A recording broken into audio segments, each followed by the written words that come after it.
Evening all, Chief Pepper here. Talked about getting physically fit. I've talked about starting to add a pack to when you walk. I've talked about starting to take martial arts. I've talked about security, weapons, firearms. I've talked about food, water, filtration. Uh, there was something I was just getting ready to say. Uh, you know, Consider getting some kind of antibiotics from somewhere. Uh, I reiterate the gas masks and NBC suits and all that shit is a waste of your money. A Geiger counter probably wouldn't be a bad idea because if there is a nuclear event or multiple events and you're not in the blast zone, you will need to know if the radiation shows up or if you're out wandering around if you're headed to the wrong direction. That's one thing I may add to my list.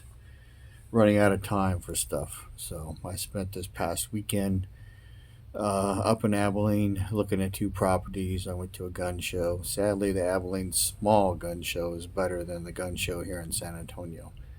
There is another gun show in February that I will probably go to. So, uh, you need to try and get out of the cities. That's the bottom line. The sooner the better. The soonest I can do it would probably be late summer. I'm not optimistic that I will have that much time, so I may have to hunker down where I'm at. If you're watching the Last of Us series, excuse me, there's my yawn. I just watched episode 3 of season 1, and of Paramount in that is surviving whatever happens.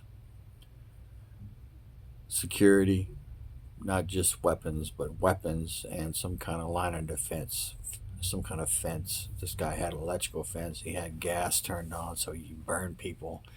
He had pits that he dug where people would fall in. Uh, Electrical fence so people would get electrocuted.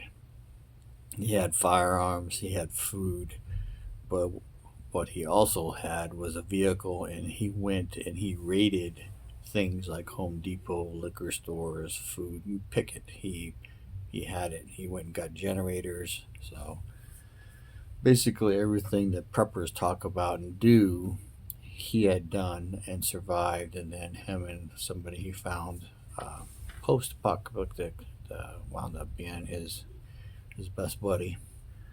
Uh, Flashlights, headlamps, rechargeable, preferably, especially if you have things like solar generators where you can charge them up and then discharge them. Generators, dual fuel, preferably with propane and gas for each. Oil to change oil in the generators. You have to change the oil every 100 hours, which is roughly every 4 days of continuous running. Um,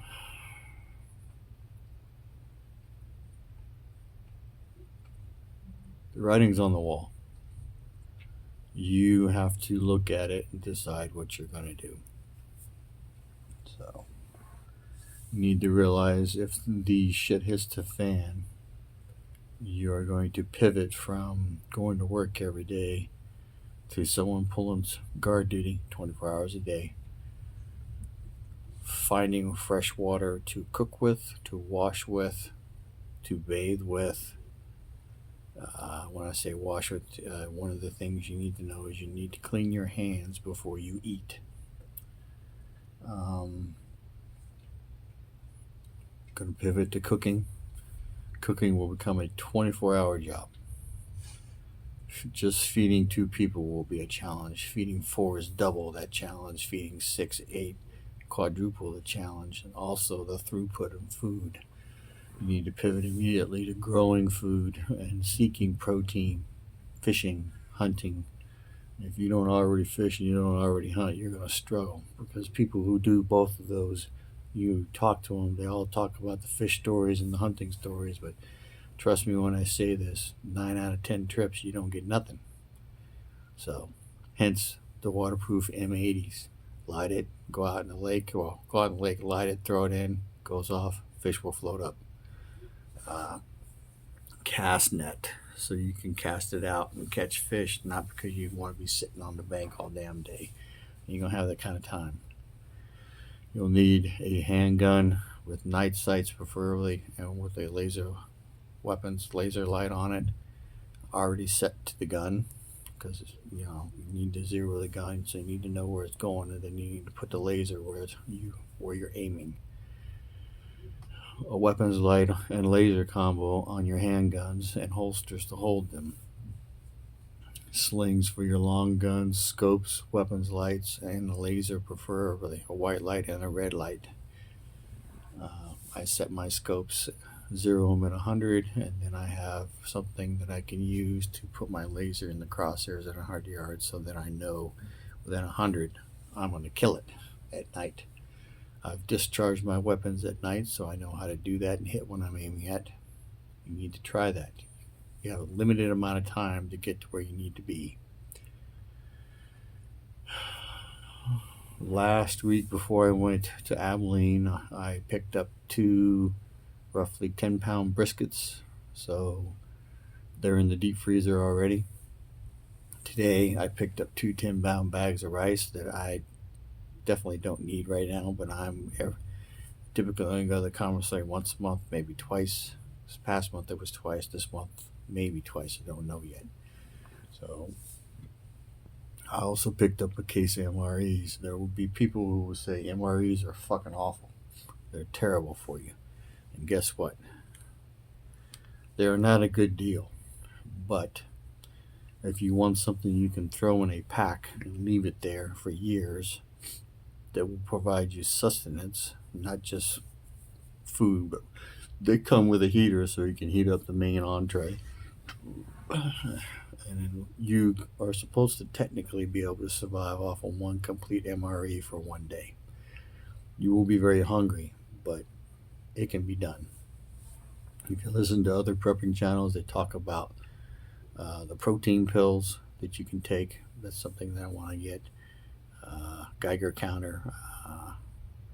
I got my truck pretty much done. The oil leak is not bad, and it can't be fixed unless you pull the motor out of the truck, because it's the oil pan. You can't get to the oil pan in the truck with the motor in the truck, so that's not going to happen, at least not right away. Transition has been serviced, so all I have left is to fix the rear windows and pull the tent off and re-tent it. The van, unfortunately, while I was up at Abilene, the check engine light came on again, so I'll take it by and have it codes run on it, and then hoping it's O2 sensors, and that's what it indicates. I'm just going to have all 4 of them replaced. Keep the maintenance up on your vehicles. Rudy from Alaska Prepper recommended stuff, and I highly recommend doing it right now. Get an extra starter and an extra alternator for, in my case, I got 6 vehicles, so I ain't going to do that, but I'm going to get it for the ones that I know will run post EMP, post nuclear event, and then possibly over time for the other ones.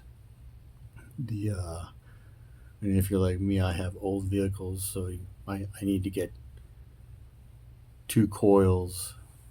I already have caps and rotors for some. I have points and condensers for the 1 truck that will run.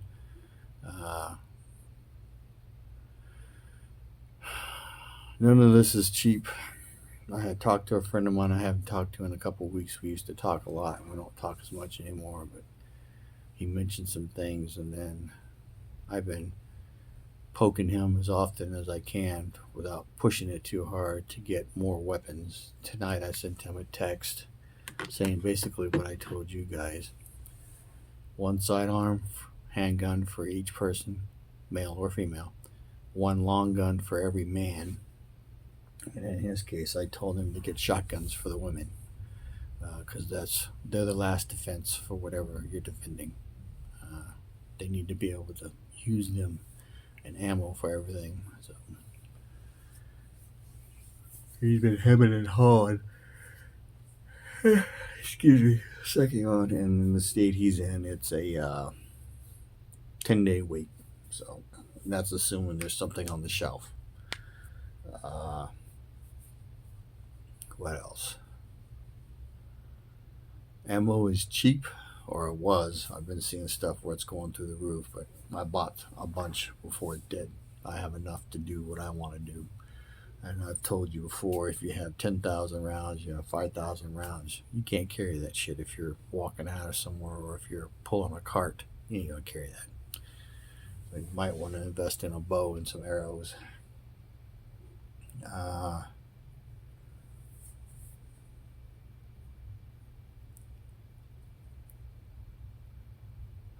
Baby chicken season is right around the corner, assuming the companies get them. If they do, and you don't already have chickens, check your city codes. I'm almost certain you can probably have hens, but check your city codes wherever you're at. Invest in a chicken coop. It'll be roughly 6 months. They say 20 weeks, so that's what, 5 months. So around the 6 month mark, you'll start getting what's called pullet eggs. Then not long after that, you'll start getting regular eggs. Now, what's important here is, at least in this area, the baby chickens are only available once a year.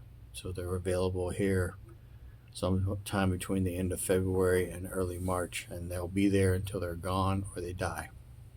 Sadly, if you want 9 hens, try to find a place that sells sex chickens and get 12, because you're going to have some attrition.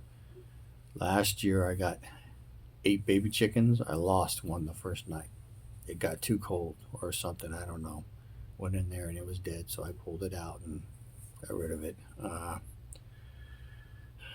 That doesn't count, if you live in the country, coyotes, foxes, snakes, skunks, raccoons, you name it. Everything that is a predator likes chicken and chicken eggs. So study about how to build a coop so that it's raccoon proof. If you're like my friend is in Washington State, they have a lot of raccoons up there. So whatever you have up there, you need to build your coop accordingly. My coop down here is not built like that. So I shouldn't say coop, my chicken run. My coop is built. But anyway.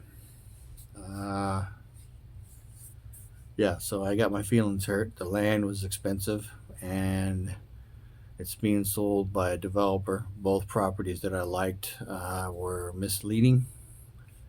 Their plots, the first one was plots of roughly 10 acres, but there was like 10 of them in there. So, like, that's nice, but 10 acres is what I have to have legally to hunt on. But if you got neighbors on every one of those 10-acre plots, then your ability to shoot something is limited because you don't want to be shooting your neighbors or your neighbor's house. So like that was not even an option. The second one, same developer, very misleading. The track I want is almost perfect. It has 2 stock tanks. The reason I went up there is because it's wintertime. We've been in a drought, so I can see the tanks. If the tanks have water in them right now in the middle of a huge drought, then they'll have water in them almost all the time. And that means that there's a water source in the area, animals will come to it, which means you can hunt on it. And then when I was walking through the field to get to the property I wanted to buy, there was signs of pig, rooting, tracks, scat, and deer. There's probably 50 to 100 deer in the area, but people would not like you shooting one and hanging it up and skinning it and gutting it and then processing it. So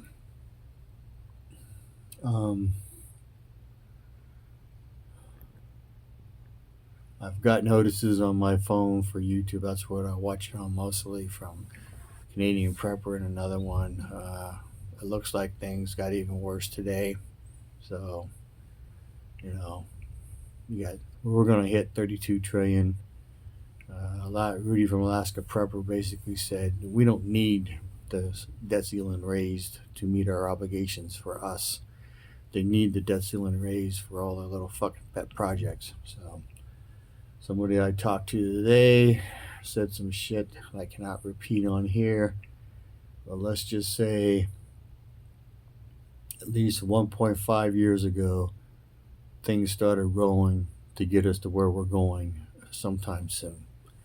So that means this is definitely a planned event. whatever is coming is going to be ugly. Uh, you know, do your best to get ready. If you're in the city, plan to hunker down, plan to be able to do whatever you got to do. If you can get out post SHFDF, get out quick and have an idea where you're going. Uh, if your car runs, everybody's going to be driving. So having a motorcycle might be better. Having a bicycle, better. Uh, if you got a bicycle, get one of them pull behind things. You can wear a small pack on a bicycle, put some more gear in the pull behind thing, even if it's a child carrier, and then boogie on down the road. So yeah, yeah, it's pretty ugly. So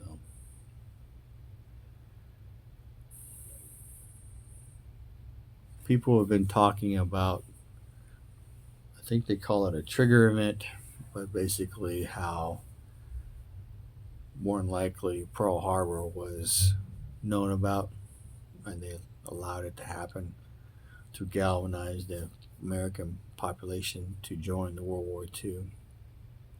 They're saying that 9/11. Uh, they're saying, I'm not saying. So this is what I'm repeating what I've heard. How's that?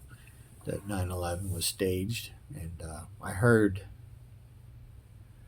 from someone at the time who was a very, very senior W5 in the Army, and W5 is as high as you can go. I retired as a W4. That there's something hanky about it. And this was back right after it happened, because when it happened, my wife called me and told me to look at the news, and then I called her back and told her to take her ass home because we don't know where this is going to stop. And I was like, we're going to war, and it took us almost 2 weeks to get it full security posturing in the Republic of South Korea. And the W5 told me the same thing. He's like, we're going to war, and it didn't happen. I wound up PCSing back to the States, and he did too, and then wound up going to war a little more than a year after I came home. So just I don't know. I don't have a lot of trust and confidence in the government anymore. Almost none. So, and I used to be a government guy, as I used to wear a uniform and blah blah blah blah. So I would highly recommend everybody get everything I talked about. You need solar generators, you need panels, you need gas generators. You really want to have the solar generators so you can charge them up during the day and run those at night to keep your appliances going so that it's quiet. And if something is happening around your house, you can hear it. Better if you have a dog, one that is territorial, that will make noise, bark at noise so that something's up. So I got my puppy that is, he'll be a year old here in a couple months, and he is doing everything I want him to do. He's barking, he's territorial, he tells me when something's up. Uh, Now that's a problem if I can't get him to be quiet when I want him to be quiet. But aside from me loving him, he is also security. So